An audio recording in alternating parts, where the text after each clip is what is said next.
Good morning. Thank you for joining this ERCOT webinar regarding the proposed settlement between ERCOT and Brazos regarding the ERCOT adversary proceeding, Brazos Electric Power Cooperative Bankruptcy. My name is Chad Sealy. I'm General Counsel for ERCOT. Along with me today are Sean Taylor, Vice President and Chief Financial Officer for ERCOT, Kevin Littman, a shareholder with the law firm of Munch Hart. The objective this morning is to walk through the proposed settlement with a particular focus on the election notice that was sent to eligible market participants. This is the same presentation that was presented yesterday afternoon. The presentation is posted on the ERCOT website, which I'll reference in a few minutes. There is no live question and answer today. This is a webinar only due to the amount of participants on the webinar. So with that, we'll get going. Slide 2, there is a disclaimer. I'd like to focus on two things in the disclaimer. First, in bullet point 1, all the materials relating to the Brazos bankruptcy proceeding are docketed and available in the Strata link here in bullet point 1. Also, the information, including any statements or comments by ERCOT or its advisors, do not and are not intended to constitute legal or financial advice to any market participant. Each market participant should contact its attorney or financial advisor to obtain advice on any legal or financial matter concerning the matters discussed during this presentation.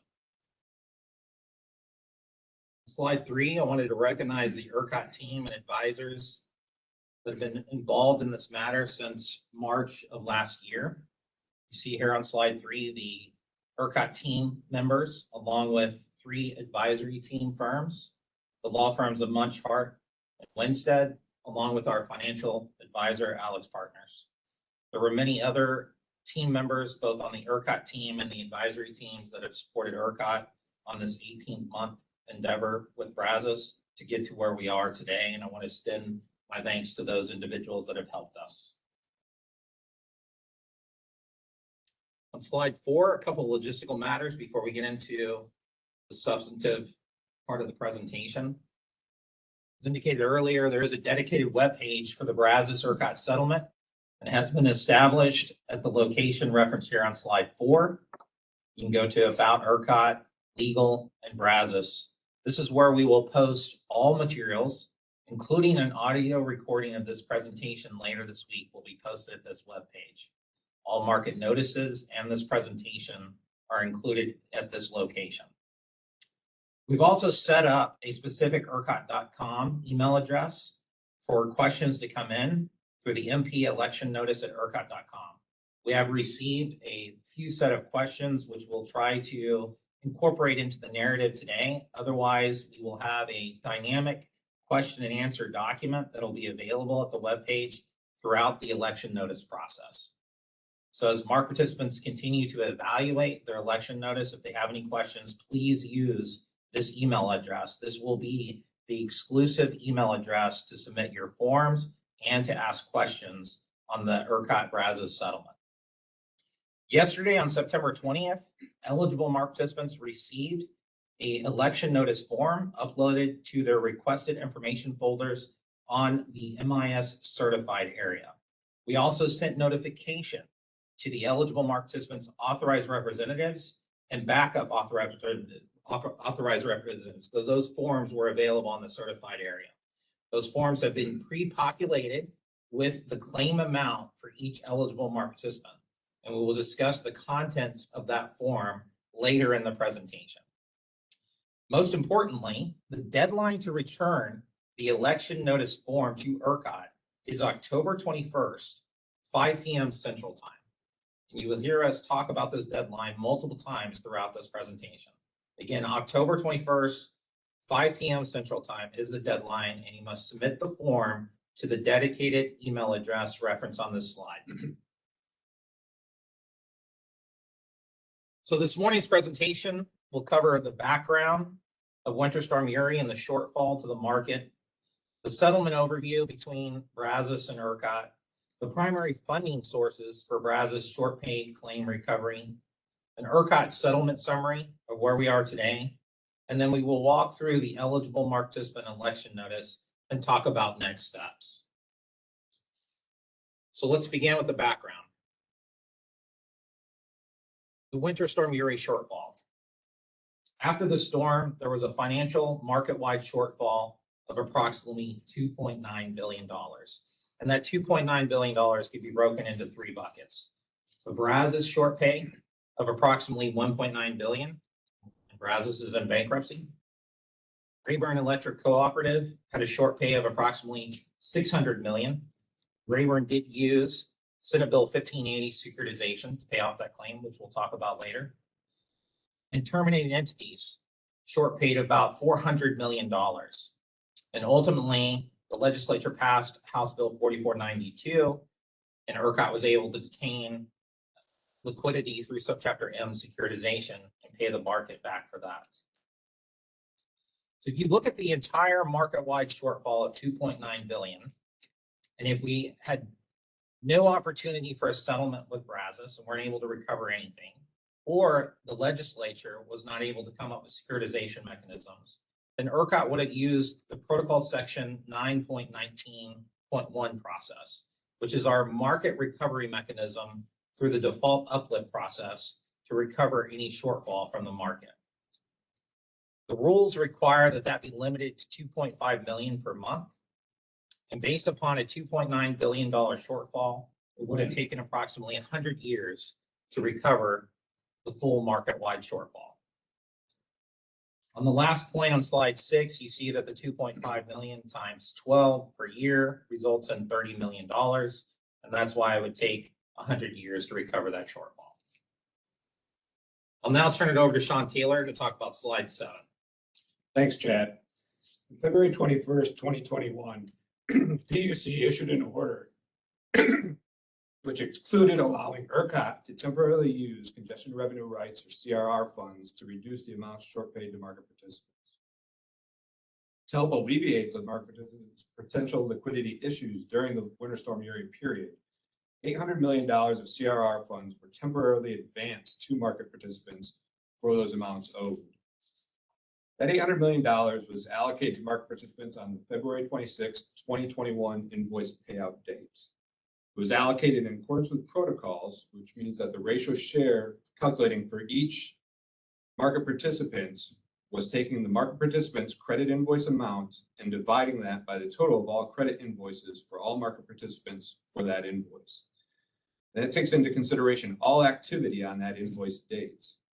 Because of the invoicing pause that was in place at the time, that February 26, 2021 invoice payout date includes multiple operating days, including real-time market initial operating days of February 15th through 18th of 2021. Of that $800 million, $599.7 million was attributable to short payments from Brazos, and the remaining $200.3 million was attributable to short payments from terminated entities. Chad? On slide 8, for additional background, Brazos filed Chapter 11 proceeding on March 1st, which is assigned case number 2130725, referred to as the bankruptcy case. It's currently pending before the United States Bankruptcy Court for the Southern District of Texas, with a confirmation hearing scheduled for November 14th. In June 14th, 2021, ERCOT filed its proof of claim in the bankruptcy case for the charges related to Winter Storm Uri, in which Brazos did not pay those settlement invoices. ERCOT amended its proof of claim in November of 2021 to account for additional true-up and resettlements to assert its final amount in the amount of $1,886.6 million. This is known as the Brazos short pay claim, both in the plan and throughout this presentation. Sean, slide 9. Thanks. As Chad previously mentioned, under Protocol Section 9.19.1, market recovery through default uplift is limited to that $2.5 million per month. When we look at the $1.9 billion Brazos short pay claim, it would have taken almost 63 years to recover that full amount. That means that Brazos represented 16 of those 100 years that he previously mentioned. It turns out to a recovery rate of about 1.6% per year. As a reminder, the default uplift is funded by market participants, so the QSEs and CRR account holders.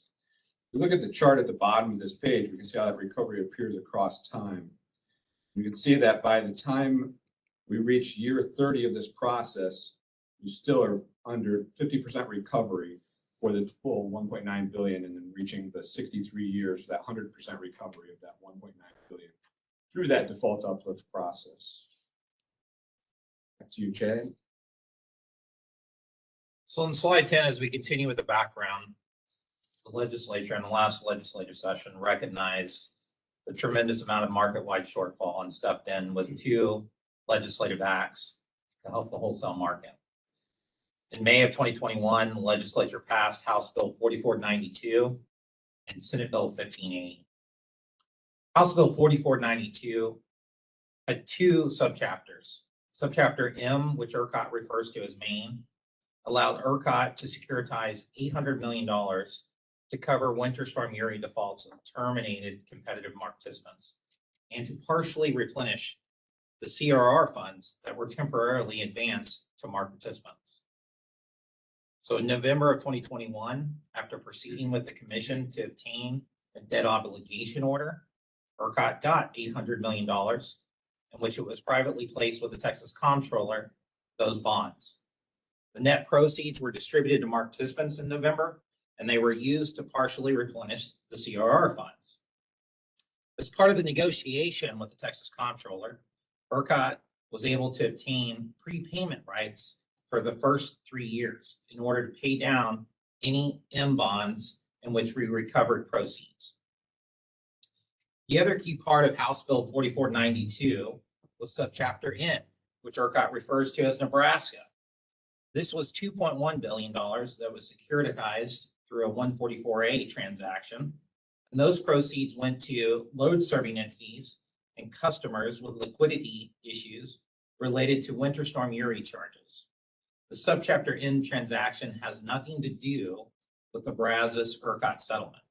And in fact, Brazos was not eligible and did not receive any of those proceeds from the subchapter N distribution. On slide 11, the legislature also passed Senate Bill 1580, which focused on cooperatives. This allowed cooperatives to securitize to pay ERCOT and cover other extraordinary costs from Winter Storm Uri. Rayburn utilized Senate Bill 1580 and paid ERCOT in full.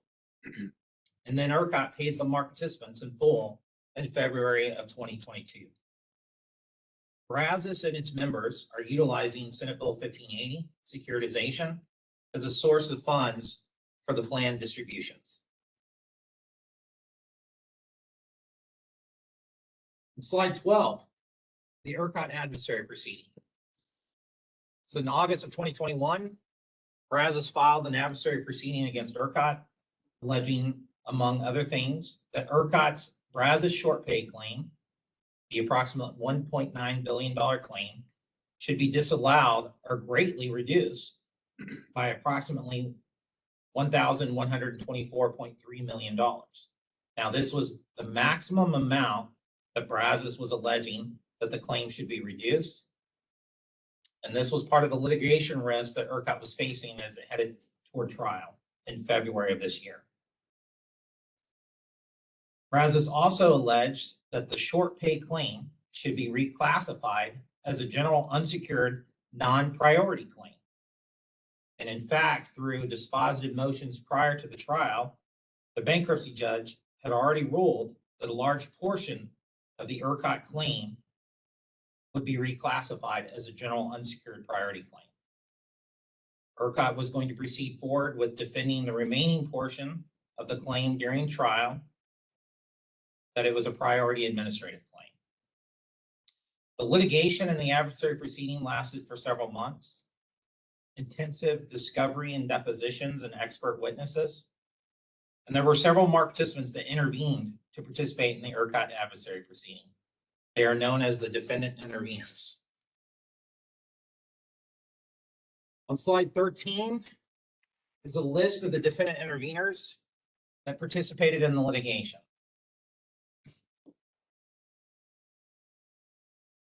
On slide 14, some additional background regarding the trial. The trial commenced on February 22nd of this year. The witnesses to the trial included Bill Magnus, the former CEO of ERCOT, Deanne Walker, the former PUC chairperson during Winter Storm Uri, Woody Rickerson, ERCOT Vice President of Grid Planning Operations during Winter Storm Uri, Arthur D'Andrea, former PUC Commissioner during Winter Storm Uri, Dave Maggio, ERCOT Director of Market Design and Analytics, Josh Clevenger, Brazos VP of Power Supply, Clifton Carnine, Brazos Executive Vice President and General Manager. Calpine presented an expert, Frank Graves, and Kanan Ogalman, ERCOT Vice President of Commercial Operations. After almost 2 weeks of trial, the bankruptcy judge strongly encouraged the parties to go to mediation. Parties consulted, and the trial was suspended March 3rd. And then mediation commenced. On slide 15 is some additional background regarding the mediation. Again, the mediation commenced in March of this year and is still ongoing. United States Bankruptcy Judge Marvin Isger has mediated the proceeding, but also the plan structure that has been presented to the court. This mediation is under a court order and has been extended several times. The negotiations spanned for several months. After months of negotiations, the parties could not agree, and the mediator presented a final proposal known as the mediator proposal. The parties could either accept or resume litigation. Brazos, ERCOT, and the other key parties ultimately reached a settlement in principle that is embodied in the plan, that is known as the ERCOT settlement. It is still being finalized, but it is important to note that the economics that we're going to talk about in this presentation will not change. They are final. What is still being negotiated are plan details. The economics are final. As we move to the settlement overview on slide 17, when ERCOT agreed with Brazos to go into mediation, it had several overall objectives and principles that it wanted to accomplish in that mediation. The first two objectives are referenced on slide 17. ERCOT was fully cognizant of what the legislature had passed in the last session. Senate Bill 1580 has a specific provision referenced here, 39.160 of PURA, in which if ERCOT determines that there is a default by a marked participant, it must notify the commission, and the commission must take action. Those actions include prohibiting the defaulting entity from scheduling load or generation. It's important to note here that if the Brazos plan is confirmed and becomes effective, Brazos will not be in default. But ERCOT was very cognizant of what the legislature was trying to accomplish to protect the integrity of the wholesale market. We believe we have achieved those objectives in the settlement proposal. So we had to balance the current and future wholesale market integrity with the overall litigation risk of being in bankruptcy court. And there is uncertainty in bankruptcy court when ERCOT, as the agent for the market, moves forward with a proof of claim to defend the overall market. Now, ERCOT had preserved all issues. There were appeals pending at the Fifth Circuit. Those appeals are stayed right now with anticipation of the confirmation hearing on November 14th. On slide 18, again, focusing on what ERCOT was interested in going into the mediation, the economic principles. Most fundamental economic principle is that there would be no default uplift under the ERCOT protocols to the wholesale market under any scenario. And with this settlement and with the plan effectiveness, there will be no default uplift to the market. We also wanted to consider several recovery considerations. Full recovery for the eligible market participants in less time than the default uplift process. This means that every eligible market participant can get 100% of their claim back. And we will talk about that more in the presentation later on. But also the flexibility for eligible market participants to choose several recovery options, including an accelerated option or a convenience cash option in which they could get part of their full recovery back quicker. We also wanted the immediate recovery of the Brazos attributable CRR funds, the $599.7 million, to fully replenish the CR funds and pay down the M bonds. We also needed to manage one of Brazos's claims regarding ERCOT pre-petition transfers of Brazos collateral. This was the $350.2 million that ERCOT was holding as Brazos collateral that has been distributed to the market across those Winter Storm Uri operating days. On slide 19, the non-economic principles that ERCOT considered in mediation. Brazos and any of its affiliates no longer acting as a financial counterparty, which is the qualified scheduling entity and CR account holder registrations with ERCOT. Upon transition, Brazos no longer being able to schedule load or generation. And then upon transition, that Brazos would never create new financial exposure or risk to the wholesale market. And then we also wanted to see appropriate senior management changes for Brazos going forward. So again, these were the economic and non-economic principles that ERCOT had in mind when it began mediation. Slide 20, the settlement overview. So Brazos filed its plan on September 1st. That has been revised multiple times, and a new version was even submitted yesterday as they moved to market the plan.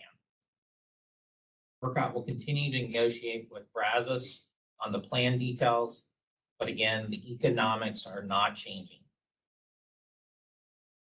The entire ERCOT claim of approximately $1.9 billion, the Brazos short pay claim, will be allowed, and ERCOT will avoid further litigation. ERCOT will receive the $599.7 million it is owed to replenish the Brazos attributable CRR funds previously advanced to market participants. When ERCOT receives this money, it will use $374.8 million owed to pay down the subchapter M bonds. This was, again, was the money that was advanced to ERCOT from the Texas Comptroller. $224.9 million is owed to fully replenish the CRR funds. So that leaves the remaining $1,286.9 million, which is owed to market participants. And again, market participants will have a choice through the election notice process to receive 100% or to receive a discounted amount at a faster time. Moving to slide 21, additional features of the settlement, the material non-economic provisions.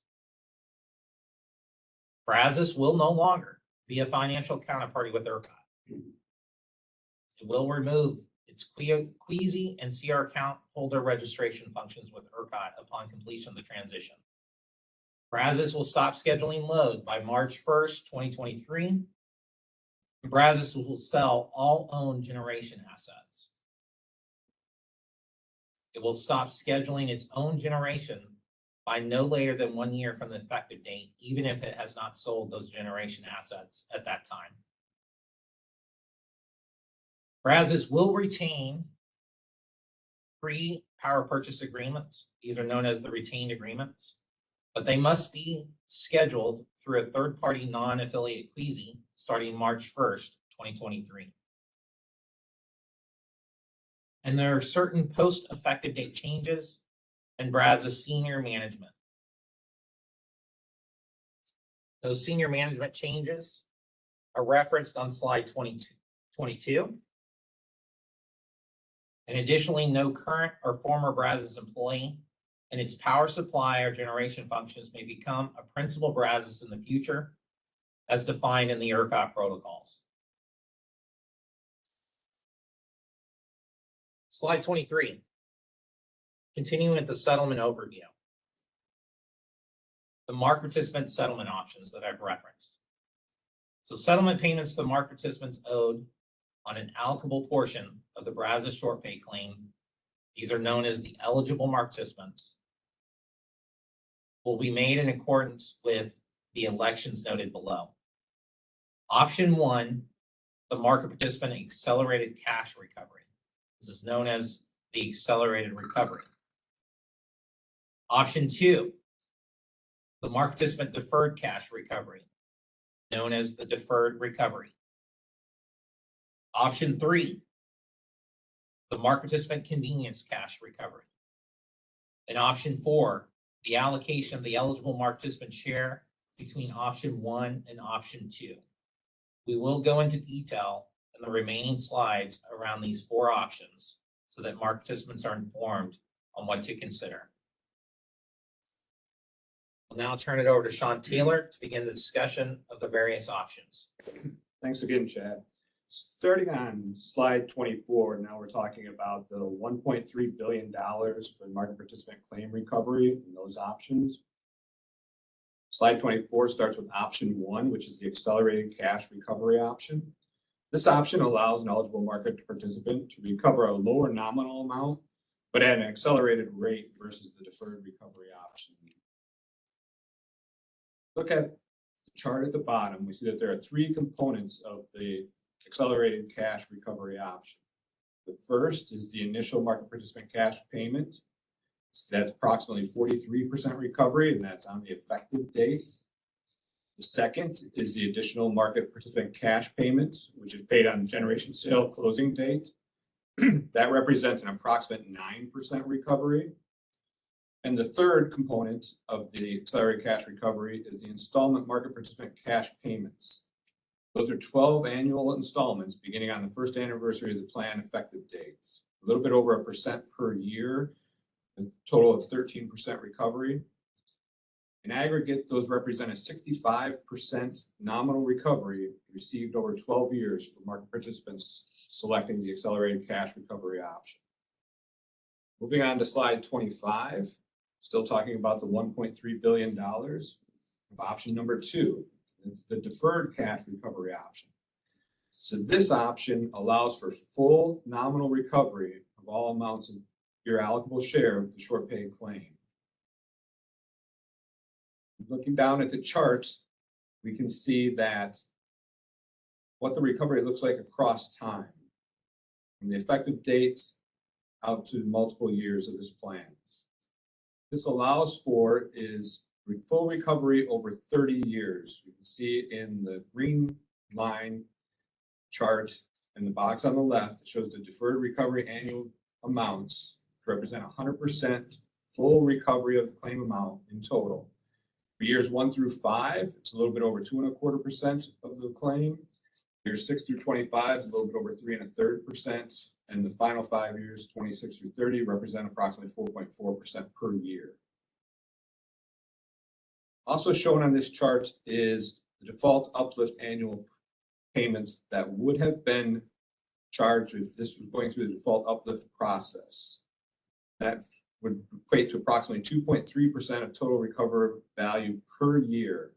As mentioned previously, that's limited to $2.5 million per month or $30 million per year. You can also see in this chart that the deferred recovery option allows for 100% full recovery within 30 years, as opposed to the default uplift process, which would have taken 43 years. This deferred cash recovery option allows for full recovery 13 years earlier than the default uplift process would have provided. Slide 26 shows an example, assuming a $10 million claim for option 1 and option 2, comparing those 2 options. As we look at this chart, again, looking at it across time, 30 years, see the accelerated recovery option in blue. Assuming a $10 million claim, you get that 43% or $4.3 million on the effective date. Year 1, which is includes both the generation asset sale and the first payment for the annual installments. Get another $1 million, $5.3 million total. Now, by the end of year 12, you're at your $6.5 million recovery of that claim, 65%. Looking at the green chart, you see the deferred recovery annual amounts going out, starting at about $250,000 for the first few years, then $350,000 for the middle period, and then up to just under $500,000 for the last 5 years. Still providing that year 30 full recovery of $10 million.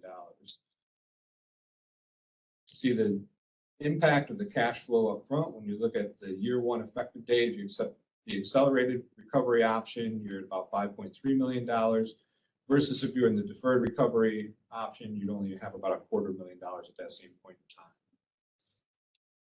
Slide 27 is option 3. That's the convenience cash recovery option that Chad mentioned.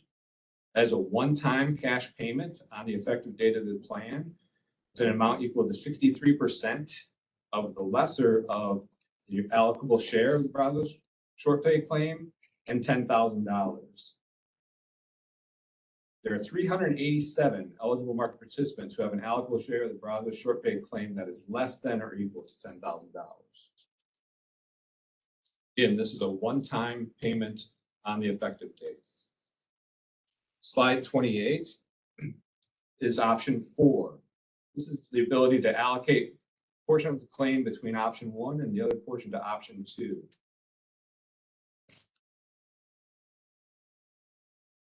Option 2, select this allows maximum flexibility for market participant that needs it. Option to opt out of settlement release we'll discuss later as well, and this is partially available for this option.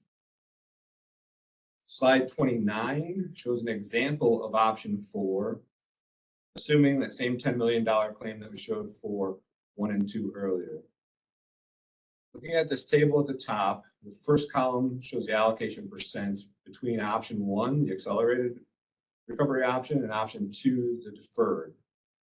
First example is a 50-50 split. The second example is 75% accelerated, 25% deferred. And the third example is 25% accelerated and 75% deferred.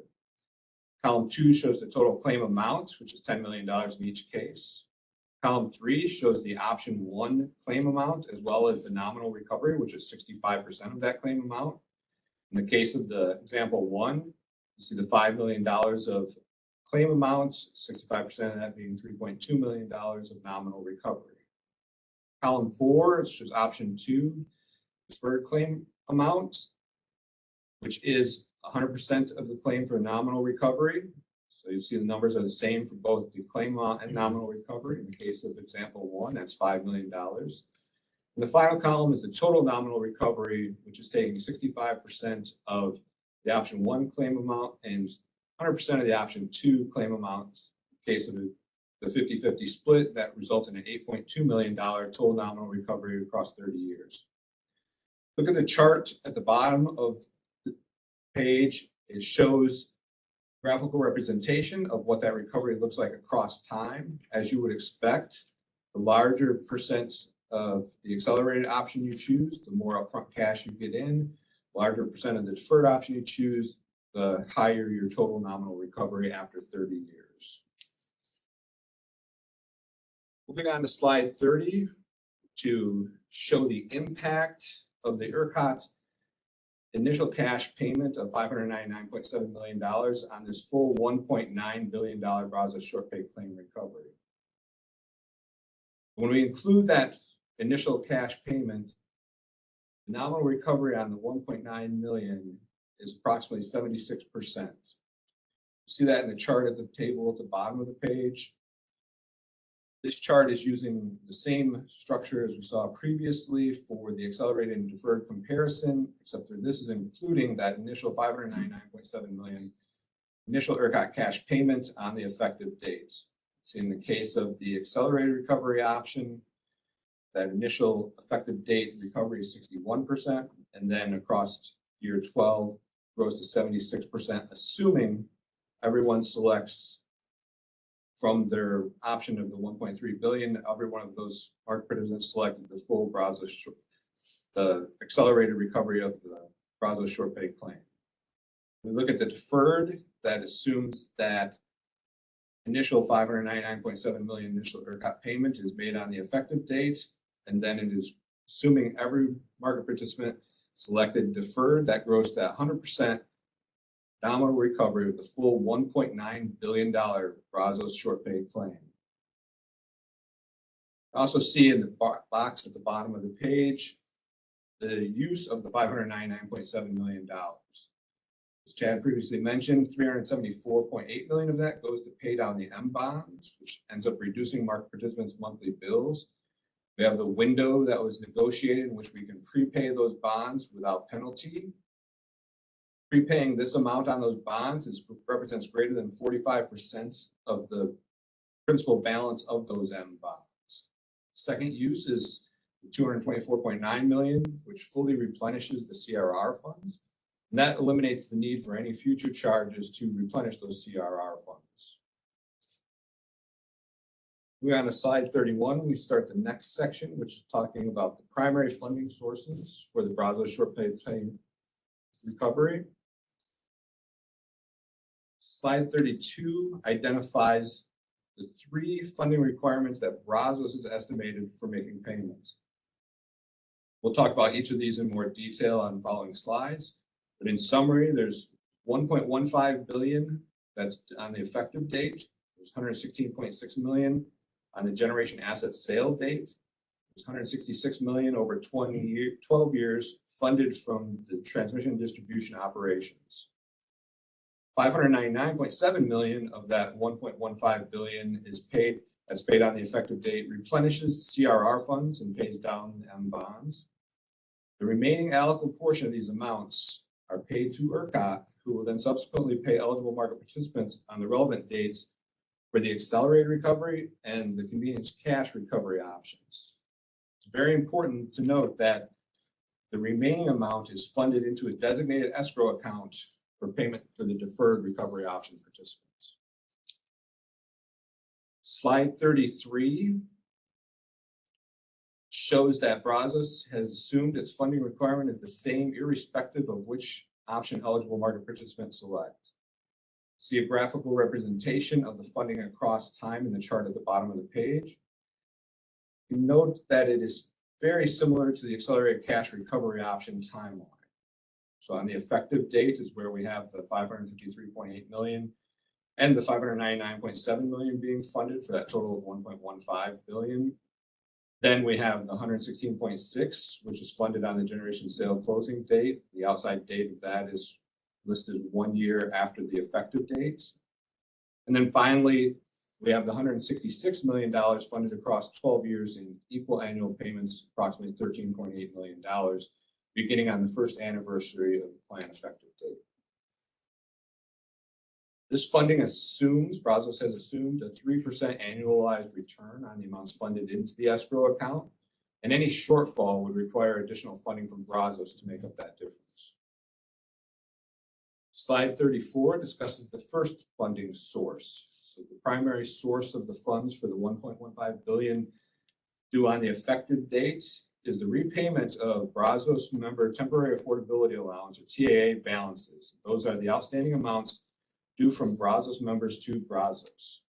15 of the 16 members owe those TAA balances. The plan is for 4 separate securitizations. 13 members see securitizing a non-bypassable charge is allowed by SB 1580, as Chad referenced earlier. 2 of the members will contribute cash from their balance sheets. And the members are required to deposit the amounts in cash to Brazos by the effective date. And then there is 1 of the 16 members who does not owe a TAA balance.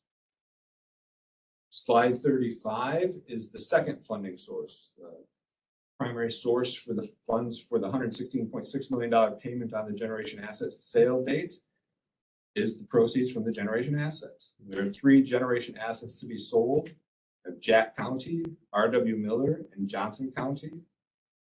And the Rural Utility Service contingency exit note is assumed to cover any potential shortfall from the sale proceeds for added security. Brazos has selected an investment bank to lead the process for the generation asset sale. And as previously noted, that generation sale outside date is 12 months post the effective date.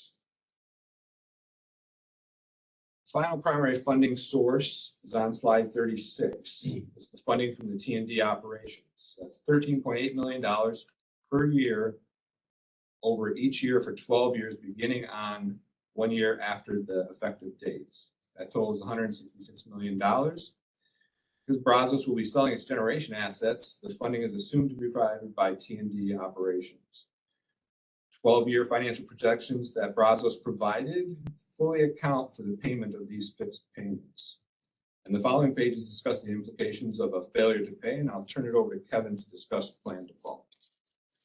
Thank you, Sean. The next 5 slides, we're going to go through, briefly cover the plan default provisions. What happens if Brazos fails to make the payments to ERCOT that are required under the plan?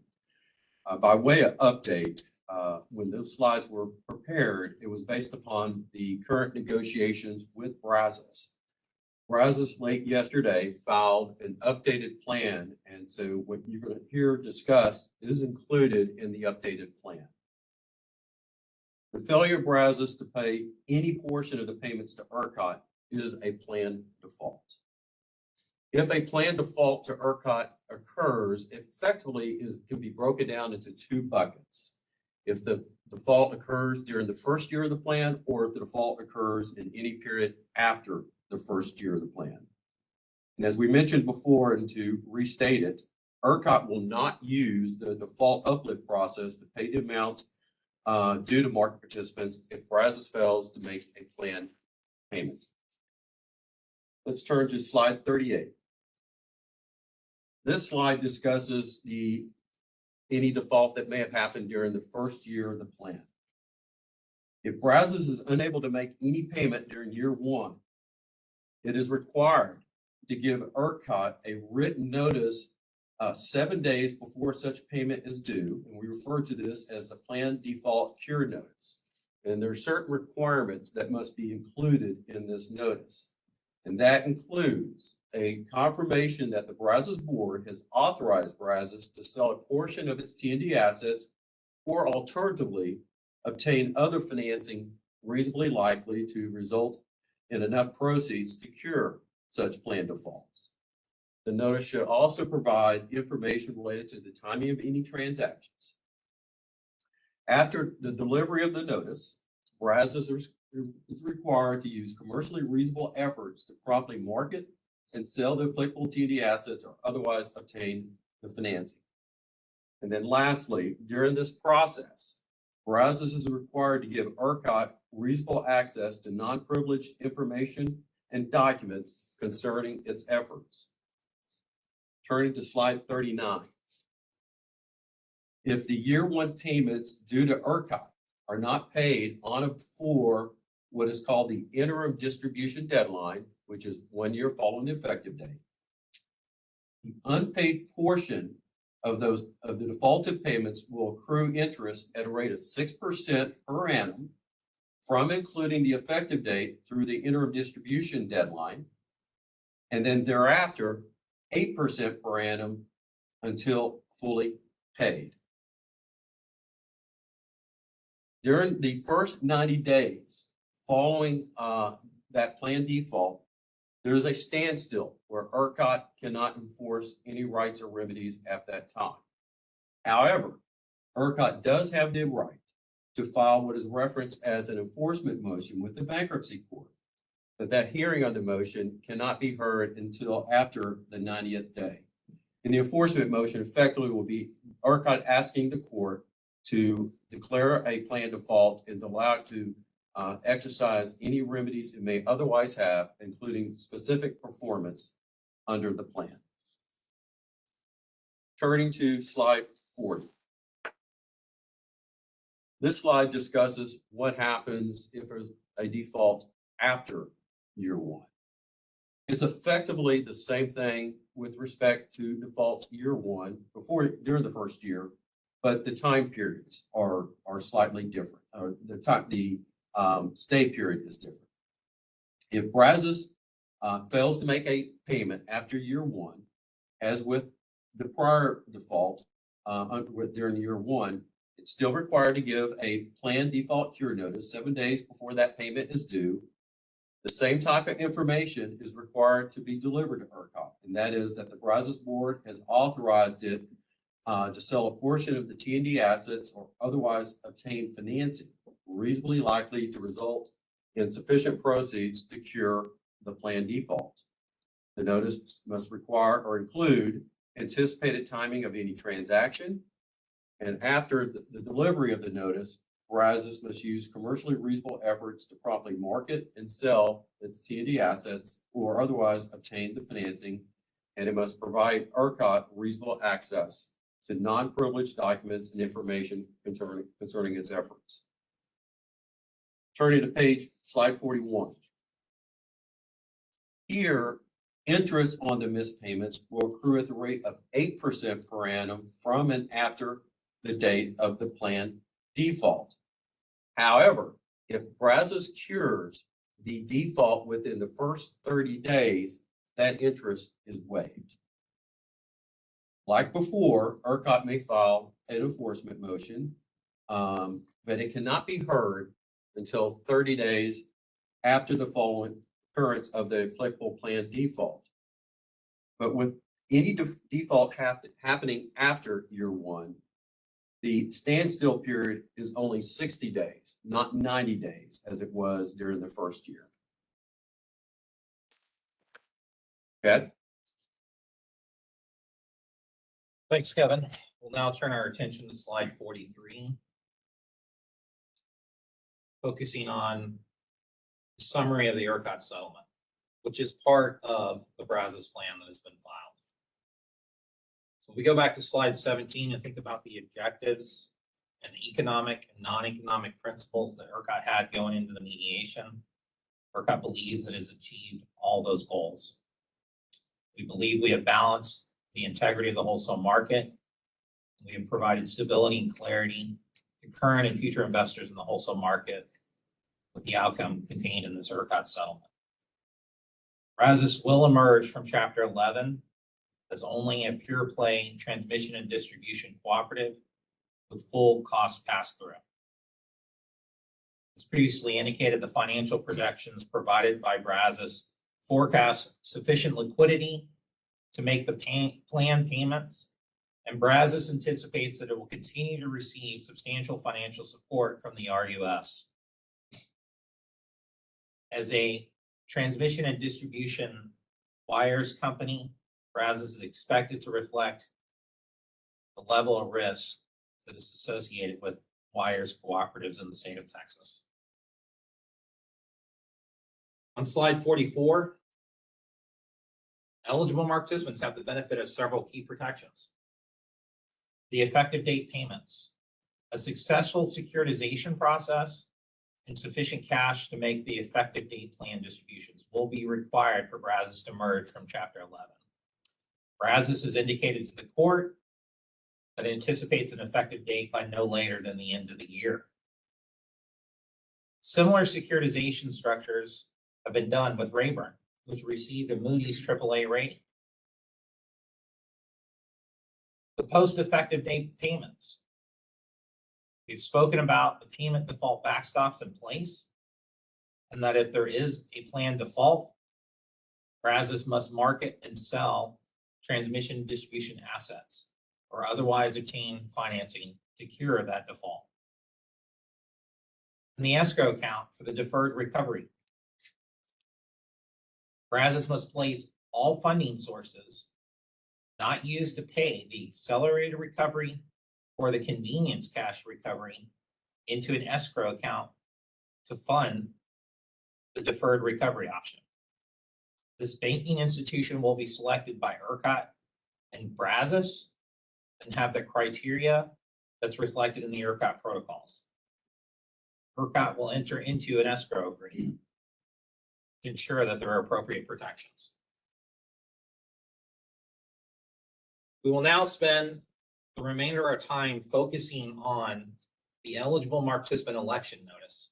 And again, for eligible participants, the election notice was uploaded into your secure folder yesterday.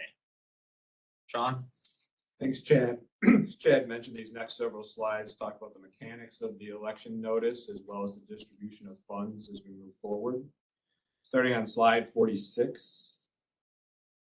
Chad just mentioned that eligible market participants have received the election notice. That election notice has been pre-populated with the eligible market participants' allocable share of the claim. And your response to that election notice will indicate to ERCOT the payment option you select. The election notice must be completed, executed, and returned electronically to be received by ERCOT no later than 5 p.m. Central on October 21st, 2022. Election notices must be submitted via email directed to mpelectionnotice@ercot.com. Slide 47, as previously mentioned, the election notice was uploaded to the MIS certified area yesterday. Email notification has also been sent to the eligible market participants designated authorized rep and backup authorized rep that's on file with ERCOT. Please note that it is responsibility of the eligible market participant to have the correct information on file at ERCOT. Slide 48, starting to talk about the options and default treatment. So failure to elect any of the 4 options or selecting more than one option will result in an eligible market participant automatically being deemed to have elected option 2, the deferred cash recovery option. As previously described, you can select among 4 options. Option 1 is the accelerated cash recovery option. Option 2 is the deferred cash recovery option. Option 3 is the convenience cash recovery option. And option 4 is the ability to allocate the share between option 1 and option 2. Slide 49, as previously stated, we have pre-populated the election notice with your allocable share of the claim. If you choose to select option 1, the accelerated cash recovery option, that option is located on page 6 of the election notice. This page also shows the same approximate percent recovery and timing of payments to get you to the 65% nominal recovery we mentioned earlier. To select that option, all you need to do is check the box that says accept option 1 at the bottom of page 6. Kevin, can you please discuss the release relative to option 1? Yes, Sean, thank you. With respect to each of the options, you'll see that there is a settlement release included, and all eligible market participants would be bound by that settlement release, including those electing option 1. The release is a limited release.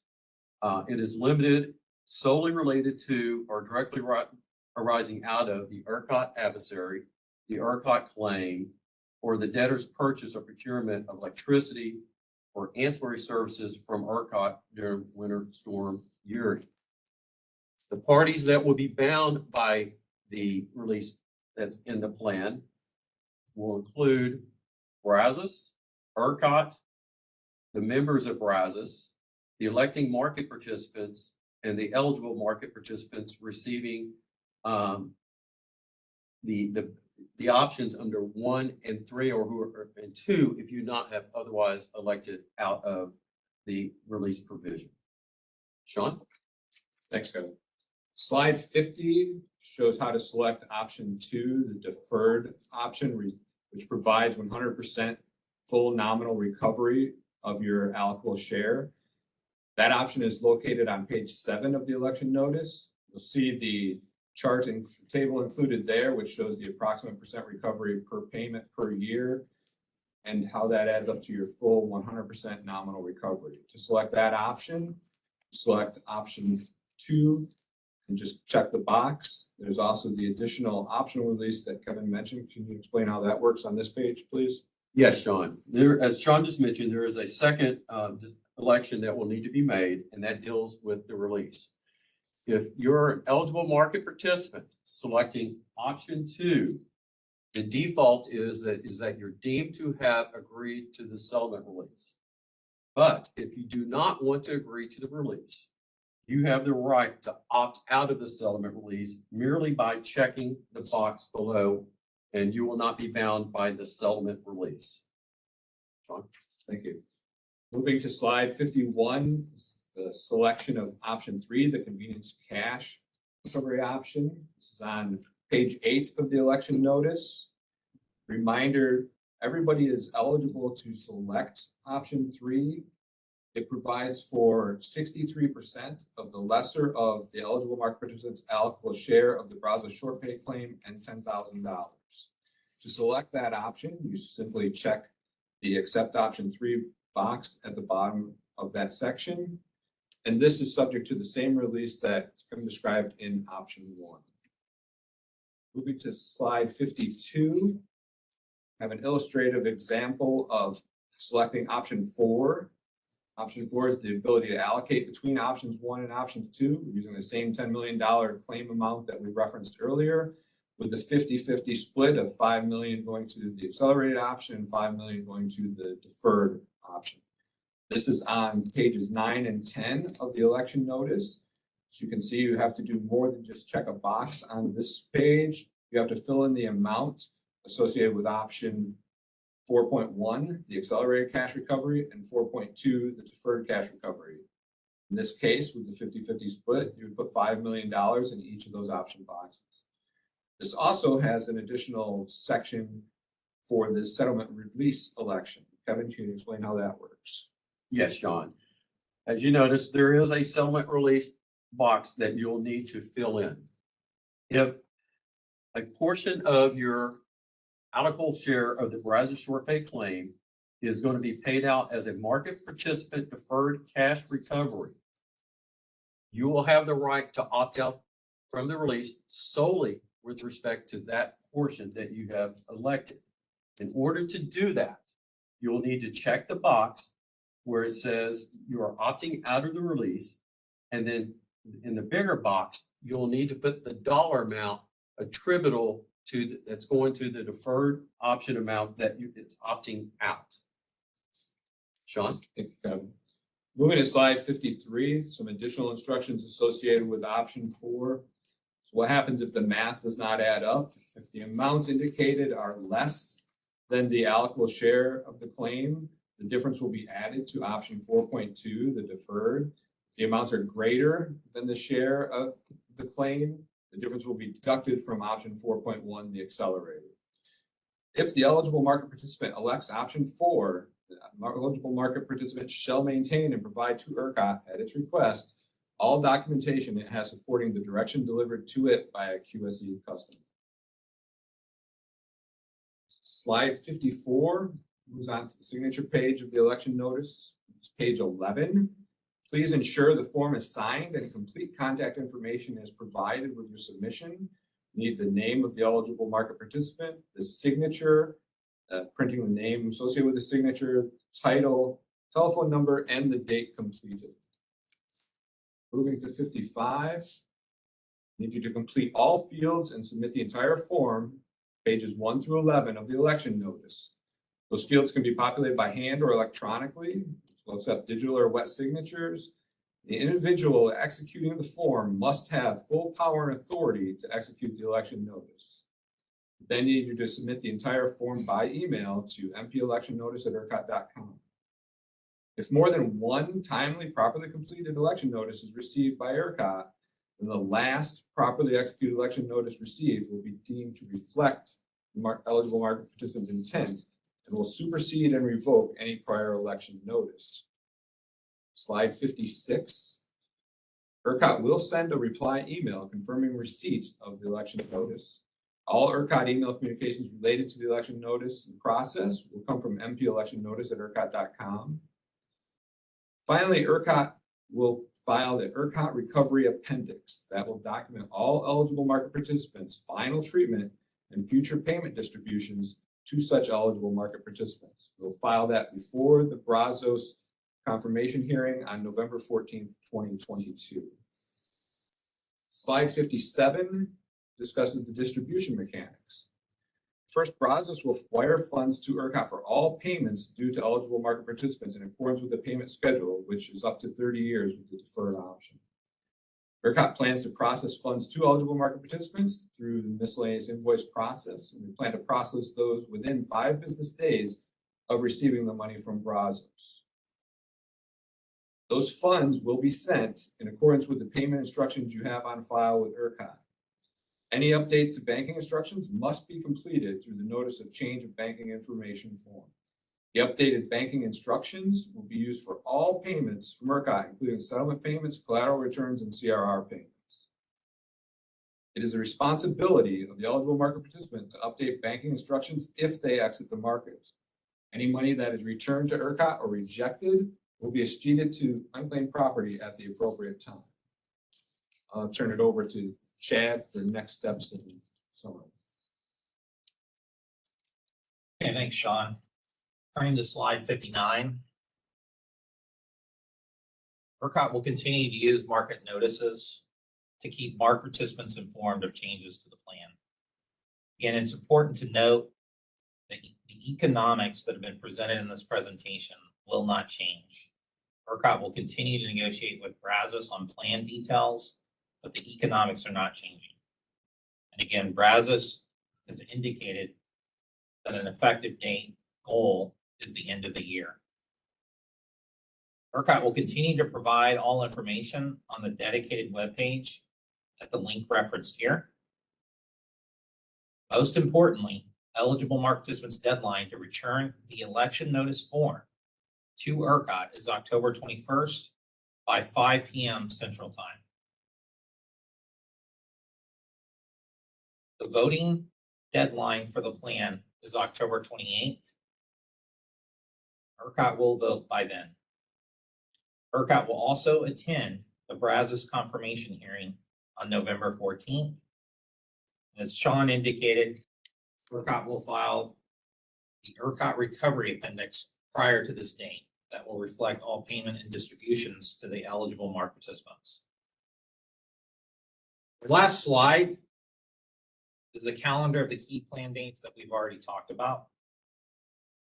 Most importantly is the election notice submission deadline, again, October 21st by 5 p.m. Central Time.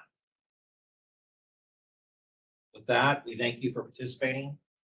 We will conclude this presentation.